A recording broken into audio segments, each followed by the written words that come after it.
Vamos a leer en esta mañana en Filipenses el capítulo 2, la carta de Pablo a los Filipenses capítulo 2.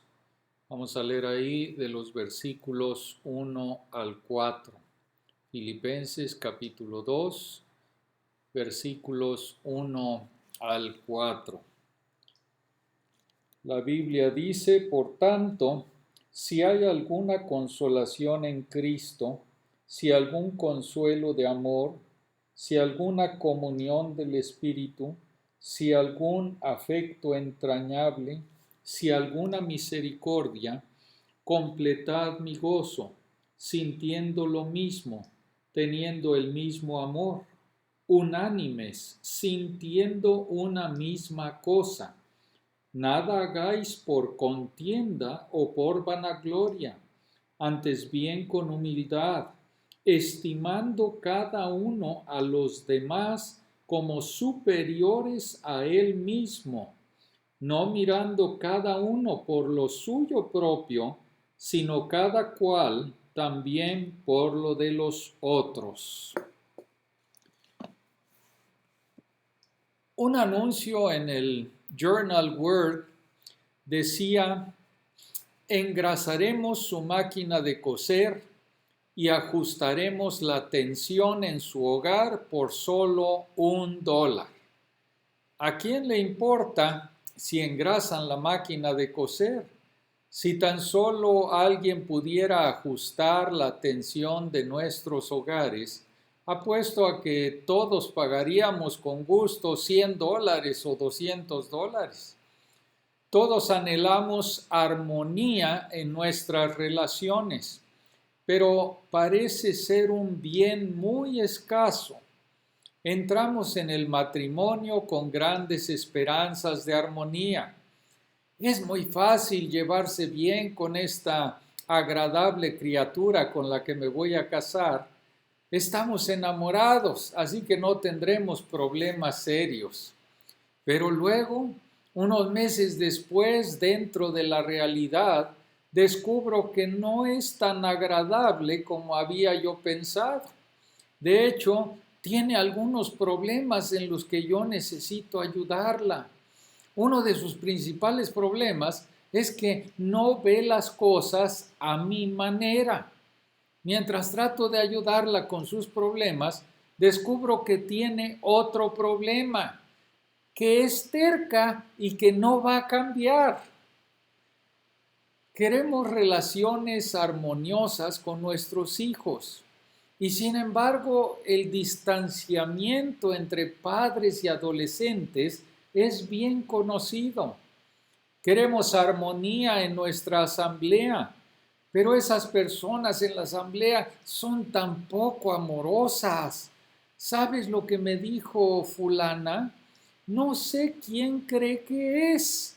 Después de todas las veces que la he ayudado y luego actúa así conmigo. A ver si vuelvo a hacer algo por ella. Me alegro de que la Biblia haya sido escrita para personas reales con problemas reales. No oculta sus problemas ni ofrece respuestas superficiales. La asamblea de Filipos era una buena congregación, pero no era perfecta. Ninguna lo es. Si sus 3 primeros convertidos tenían algún indicador, es que era un grupo heterogéneo que se reunía para adorar en Filipos. Una mujer de negocios rica, sofisticada, un militar romano de carrera, una ex esclava que había estado en el ocultismo. Era una fórmula integrada para el conflicto y algunas tensiones estaban surgiendo entre los creyentes. De modo que Pablo los insta gentilmente a trabajar a través de sus diferencias y les da algunos principios para tener armonía en sus relaciones. Se aplican tanto a la asamblea como también en nuestros hogares. Pero una palabra de advertencia: es una cura dolorosa, es una cura difícil. Al igual que la quimioterapia, es posible que a veces te preguntes si la cura vale la pena, pero es la única cura. Y si no la tomas, la enfermedad finalmente causará un gran sufrimiento y va a provocar la muerte. En pocas palabras, el principio es: la clave para las relaciones armoniosas es hacer morir el yo y considerar a los demás como superiores a mí mismo por amor a Jesucristo. Como escribió Walt Kelly en la historieta cómica que él hacía, nos hemos encontrado con el enemigo y el enemigo somos nosotros. La fuente de disputas y conflictos está en nosotros mismos. La causa del divorcio, según el Señor Jesús, es la dureza del corazón. Y antes de que digas, sí, mi ex esposa realmente tenía un corazón duro, el Señor Jesús dice: hipócrita, saca primero la viga de tu propio ojo y entonces verás bien para sacar la paja del ojo de tu hermano. Alexander McLaren dijo: vivir para uno mismo es la verdadera raíz de cada pecado, porque vivir para uno mismo es toda una vida sin amor. Si queremos relaciones armoniosas, cada uno de nosotros debe confrontarse a sí mismo, hacer morir el yo y vivir para edificar a otros. En cualquier conflicto necesito examinarme a mí mismo desde 4 diferentes direcciones.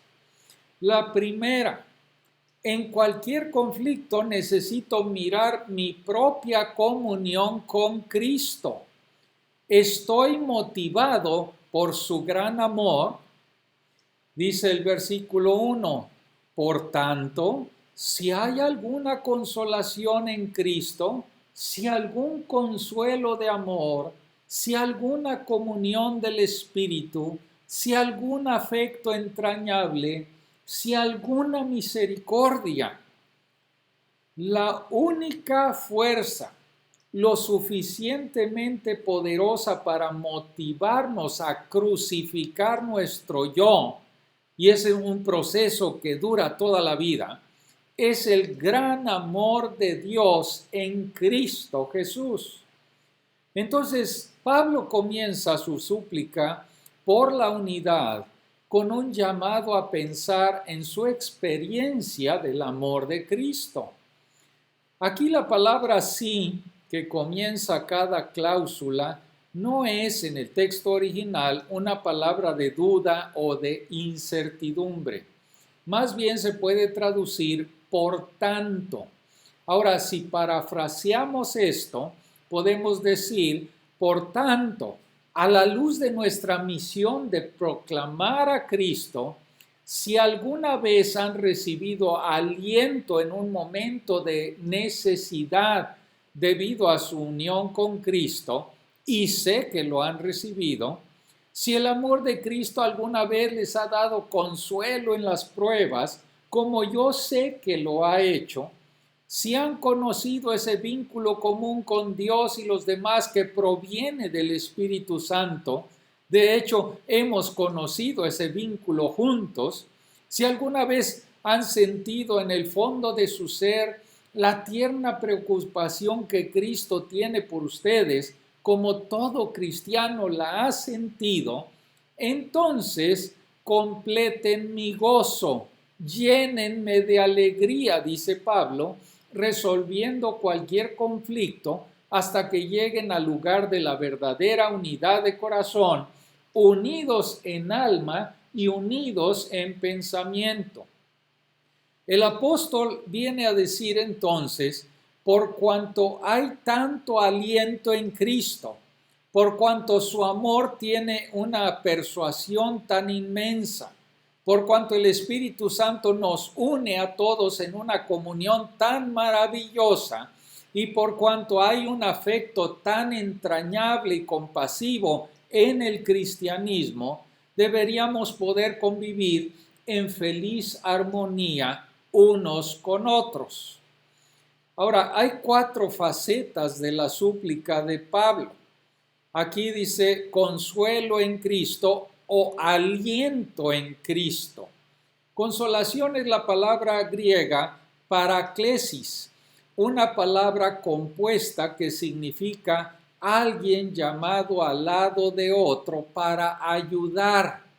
El Señor Jesucristo la usó como un nombre para el Espíritu Santo, consolador o parácletos. A veces tiene el significado de exhortación, otras veces tiene el significado de aliento. Creo que el contexto favorece que la palabra se traduzca como aliento o como estímulo. Los conflictos en nuestras relaciones pueden ser una fuente de gran desaliento, desánimo. A veces sentimos que lo hemos intentado todo, pero nada parece funcionar. En esos momentos, nuestra unión con Jesucristo, su suficiencia real y su promesa de nunca dejarnos ni desampararnos son una fuente de tremenda esperanza, de tremendo aliento. Incluso si la otra persona no responde a mis intentos de reconciliación, puedo confiar en Cristo para obtener la fuerza que necesito para vivir una situación como la de Cristo. El estímulo que Cristo me da, el aliento que Cristo me da, me motiva a vivir para agradarle a Él. Pero también dice consuelo de amor en Cristo. Y consuelo se usa para dar afecto a alguien que se encuentra en duelo. Cuando una relación es tensa, a menudo se siente dolor, una sensación de pérdida. Cuando te apoyas en el Señor Jesús, Él te da consuelo a través de su gran amor. Ya que Él me amó cuando yo era rebelde y no lo merecía, puedo extender ese mismo amor a los demás, incluso si no lo merecen. Cuando alguien peca contra Dios, Él no lo deja, Él no se aparta. Al contrario, aumenta la intensidad de su amor al ir tras esa persona, como el buen pastor fue tras aquella oveja descarriada. Aún así, mi amor no debería depender de la respuesta de la otra persona. Depende del reconfortante amor de Cristo por mí. Necesito permitir que su amor fluya a través de mí hacia aquel que me ha ofendido. Pero también dice la comunión del Espíritu. El Espíritu Santo habita en cada creyente y nos atrae a la comunión con Dios y con todos los que aman a Dios. En el instante en que crees en Cristo, el Espíritu Santo te bautiza en el único cuerpo de Cristo. Esta comunión del Espíritu es siempre bidireccional, hacia Dios y hacia otros cristianos. De hecho, Juan dice que si afirmamos amar a Dios, pero no amamos a nuestros hermanos y hermanas en Cristo, estamos mintiendo, no amamos a Dios. En cualquier conflicto con un compañero cristiano, Debo confiar en que el Espíritu que mora en mí será así como el aceite para lubricar la fricción, de modo que pueda amar y llevarme bien con esa persona. Pero también allí dice afecto entrañable y compasión en Cristo. Afecto se traduce como entrañas en la traducción de la Reina Valera de 1602.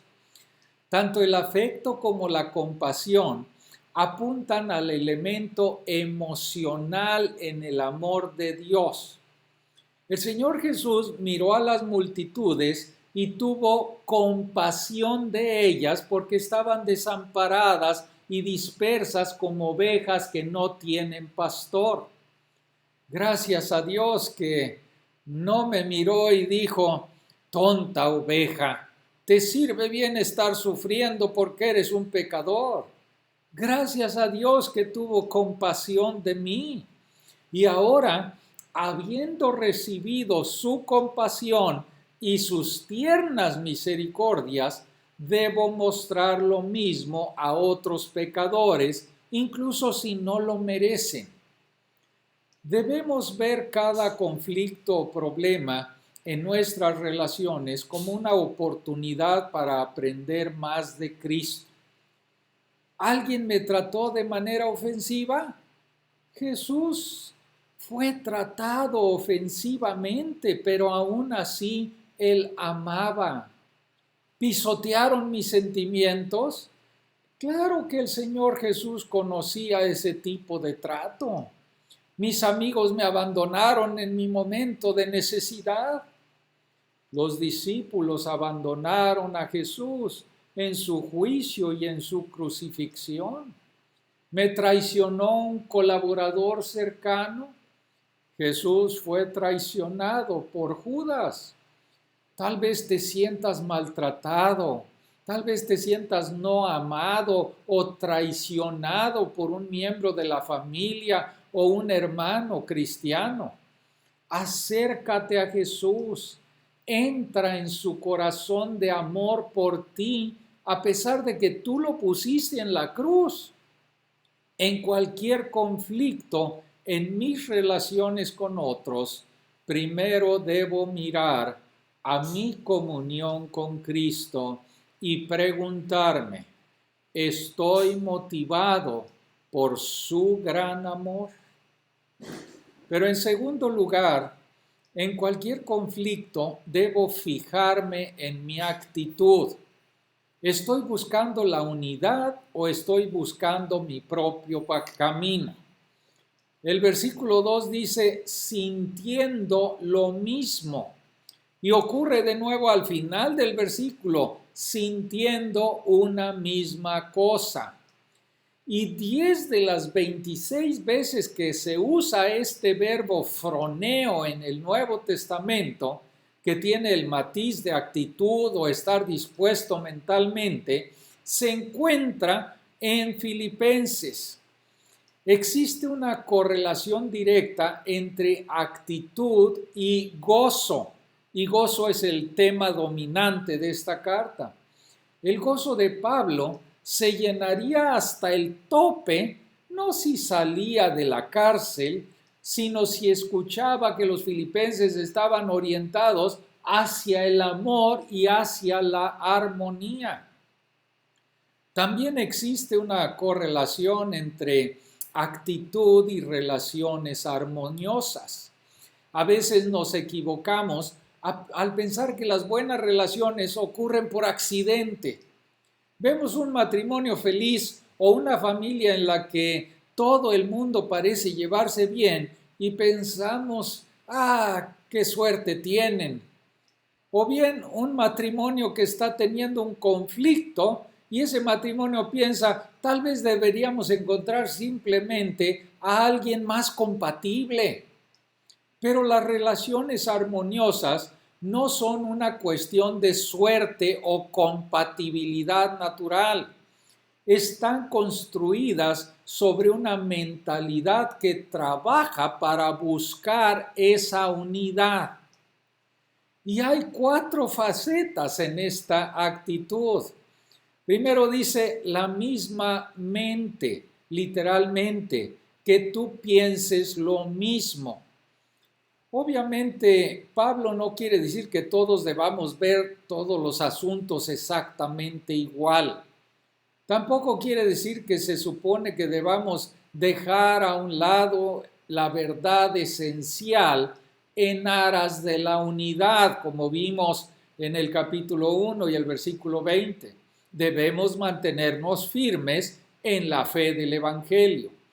Más bien quiere decir que debemos tener nuestras mentes orientadas hacia el amor cristiano para que busquemos el mayor bien de los demás y que debemos estar creciendo para experimentar aquello que ya poseemos, la mente de Cristo revelada a nosotros en su palabra. A medida que los creyentes crecen en la comprensión de las Escrituras, comparten una forma común de abordar los problemas. El mundo ofrece todo tipo de técnicas de resolución de conflictos para ayudar a las personas a superar las diferencias, pero todas se basan en uno mismo. Te enseñan cómo conseguir lo que tú quieres. Pero la manera de Dios es enseñarnos a negarnos a nosotros mismos mientras buscamos agradar a Dios y amar a los demás. Si 2 personas tienen esta misma mente, este mismo sentir, existe una base para resolver los conflictos. Pero también dice teniendo el mismo amor. El amor de Cristo, revelado en su encarnación, en su muerte, como lo ilustra Pablo en el capítulo 2, en los versículos siguientes, del 5 al 8. Es un amor que cede sus derechos por el bien de los demás. Los cristianos deben tener ese amor en mente en cada relación. Y también dice unánimes, literalmente de un alma. La verdadera unidad no es organizativa ni externa, es una cuestión del corazón. Esto no es automático ni cuestión de suerte. Debo fijar deliberadamente mi mente en ser uno con aquellos que verdaderamente conocen a Cristo, incluso si no me agradan en particular o no estoy de acuerdo con ellos en todo. Y también dice sintiendo una misma cosa. Literalmente, estar pensando en una sola cosa, teniendo el mismo propósito, que es la fe del Evangelio. El testimonio colectivo del cuerpo de Cristo depende de nuestro amor visible exteriormente.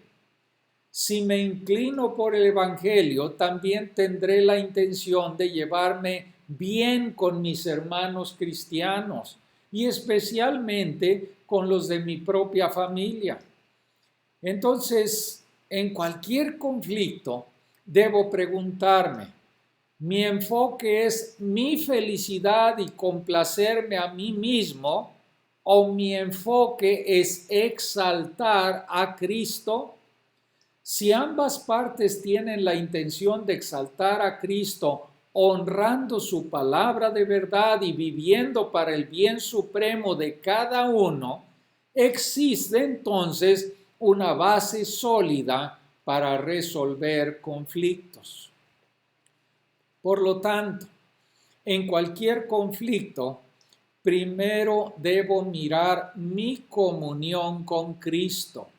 ¿Estoy motivado por su amor? Luego pongo atención a mi actitud. ¿Estoy orientado hacia el amor o hacia mis propios caminos? En tercer lugar, en cualquier conflicto, debo mirar a mi propio parecer. ¿Estoy siendo egoísta o arrogante o soy humilde verdaderamente? Versículo 3, nada hagáis por contienda o por vanagloria, antes bien con humildad, estimando cada uno a los demás como superiores a él mismo. Qué difícil esto. La forma del mundo para resolver conflictos es enseñarte a defender tus derechos, a ser enérgico, a concertar por lo que tú quieres, tener una autoestima adecuada. Algunas de estas técnicas funcionan al equilibrar las necesidades de una persona con las de la otra, para que se pueda lograr una armonía funcional.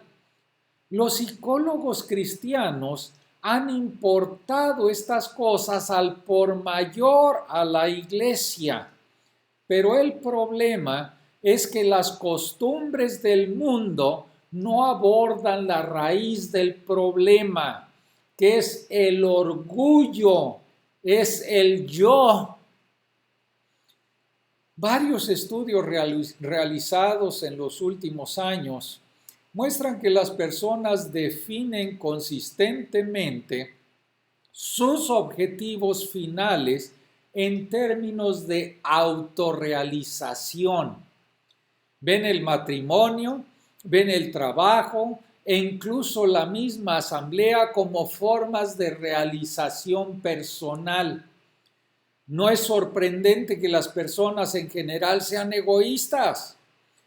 Pero David Wells hizo una encuesta a estudiantes de teología que reveló que están orientados a la autorrealización, la autoexpresión y la libertad personal en un grado que a menudo excede al de la población general.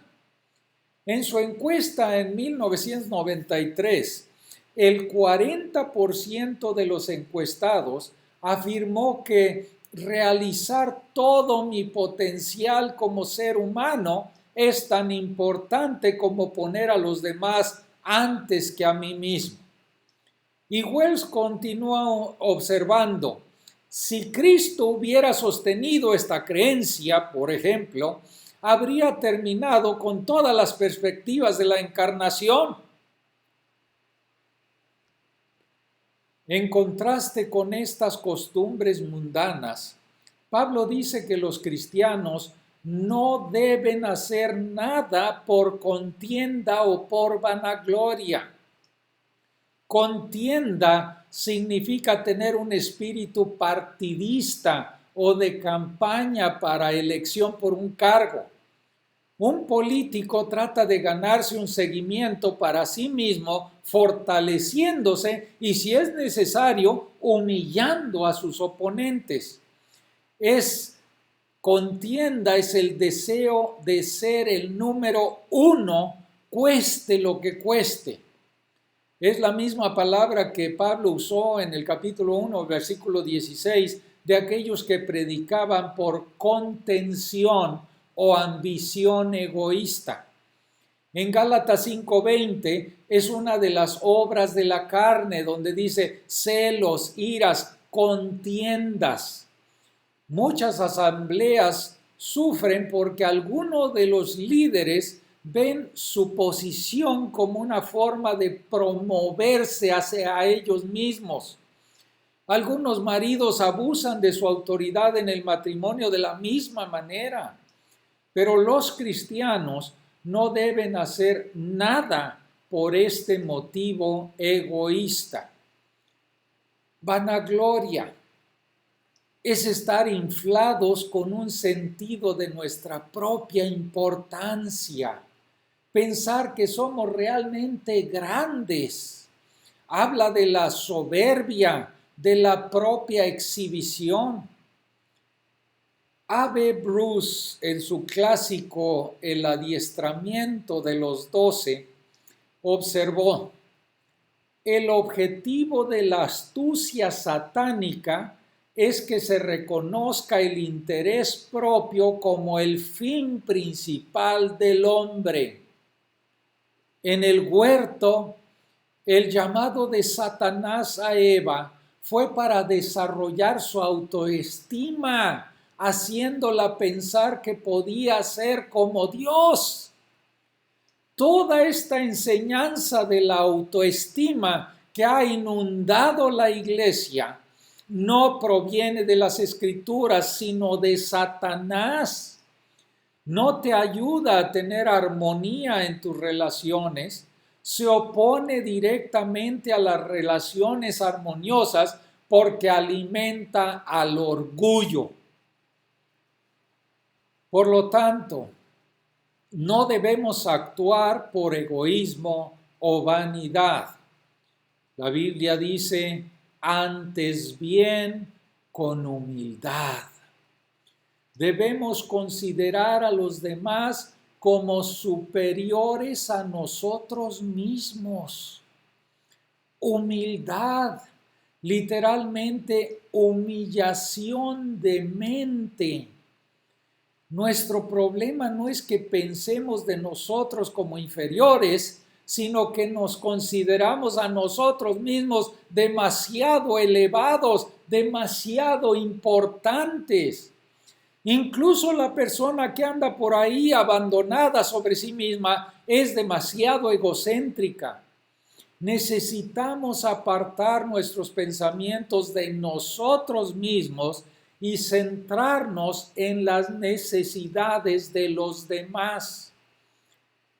El filósofo no cristiano Alan Bloom vio esto cuando escribió: todos se aman más a sí mismos y quieren que los demás los amen más de lo que ellos se aman a sí mismos. Tal vez te estés preguntando cómo podemos aplicar de manera práctica este versículo 3. Y piensas, estudio mi Biblia, trato de obedecerla, pero la persona con la que tengo un conflicto no conoce la Biblia ni vive de acuerdo a ella. ¿Cómo puedo considerarlo honestamente mejor que yo? ¿Se supone que debo verme a mí mismo como un tapete?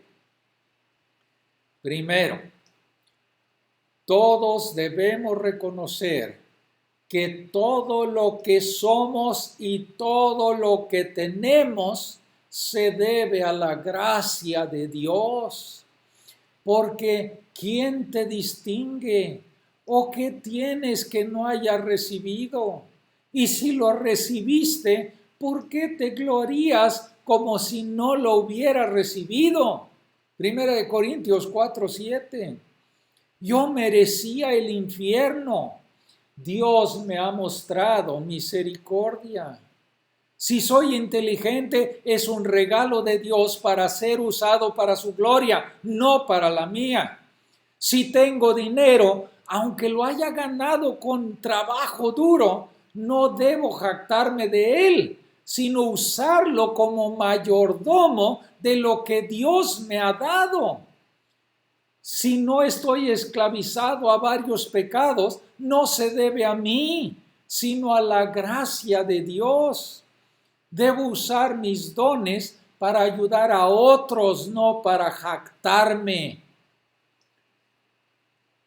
Además, necesito reconocer la terrible depravación de mi propio corazón sin la gracia de Dios.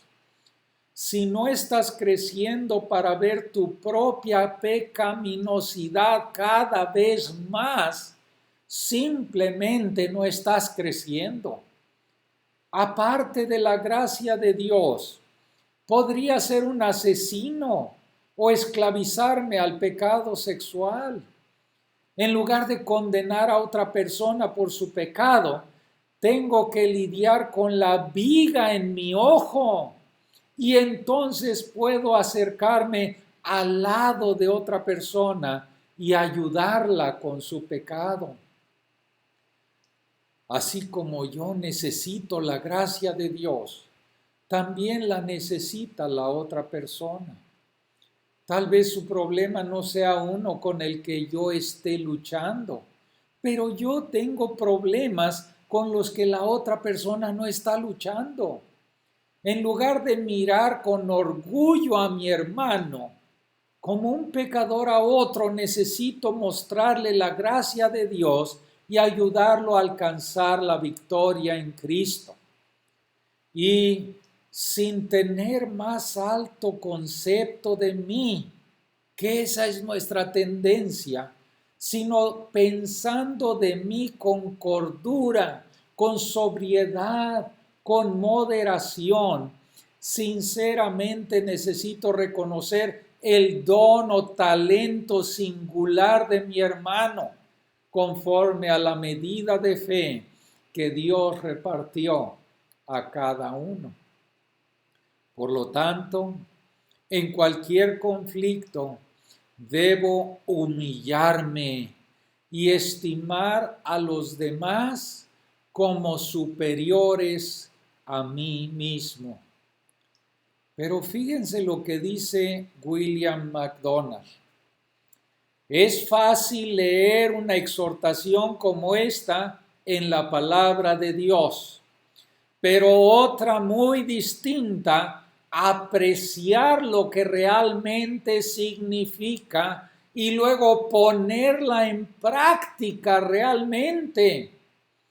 Estimar a los demás como superiores a uno mismo es totalmente extraño a la mente humana y no podemos hacerlo con nuestras propias fuerzas.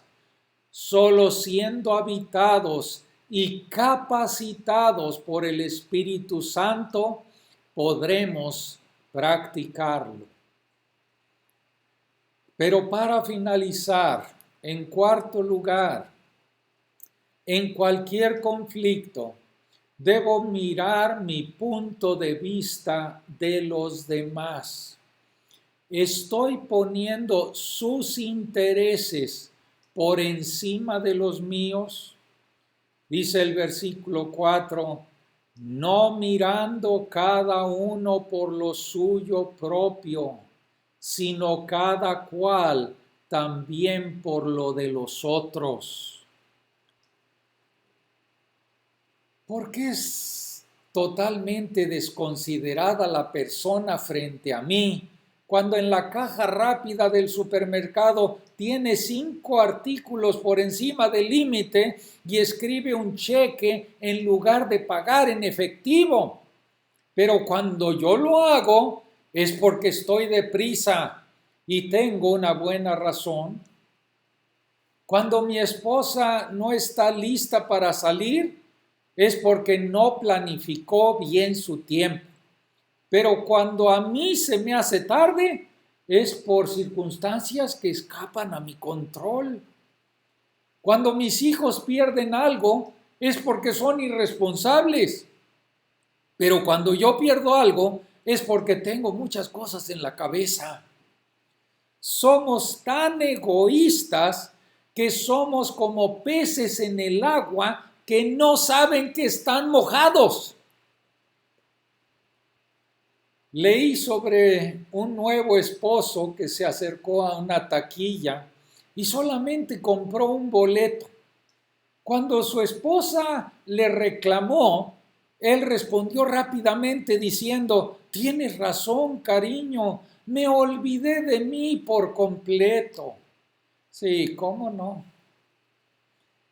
Pablo no implica que nunca debemos decir que no a las demandas que otros nos imponen. El Señor Jesús a veces dijo que no a las necesidades de las multitudes para poder pasar tiempo a solas con el Padre. A veces se alejaba con los 12 para poderles enseñar. Todos tenemos responsabilidades que exigen nuestro tiempo.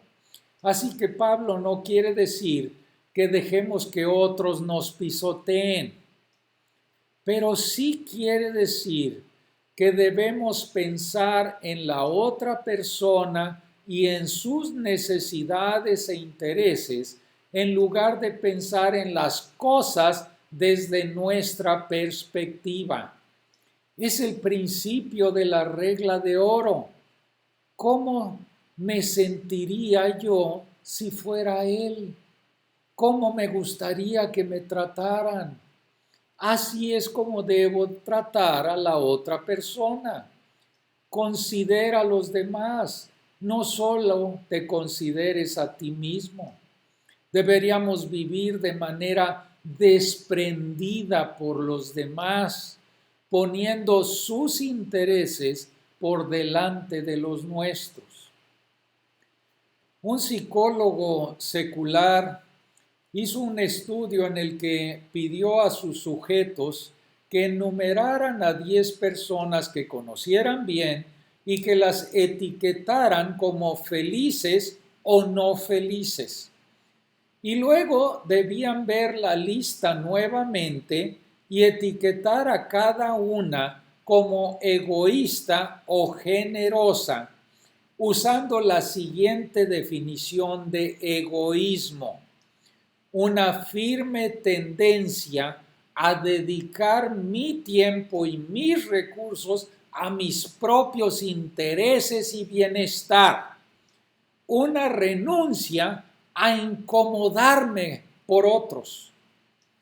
Los resultados mostraron que todas las personas etiquetadas como felices también fueron etiquetadas como generosas. Y este psicólogo escribió que aquellos cuyas actividades están dedicadas a traer la felicidad a ellos mismos tienen muchas menos probabilidades de ser felices que aquellos cuyos esfuerzos se dedican a ser felices a los demás. Son más felices aquellas personas que son más generosas y desprendidas. Son menos felices aquellos que son más egoístas. La clave para tener armonía en las relaciones no es estimarte a ti mismo, hacerte valer a ti mismo o luchar para ti mismo. Se trata más bien de morir al yo y considerar a los demás como superiores a mí mismo por amor a Cristo Jesús, no mirando cada uno por lo suyo propio, sino cada cual también por lo de los otros. Si aplicamos esto a nuestros hogares y en nuestra asamblea, experimentaríamos mucha más armonía y mucho menos conflicto. Es una cura dolorosa, es una cura difícil, pero es la única cura dada por la palabra de verdad de Dios.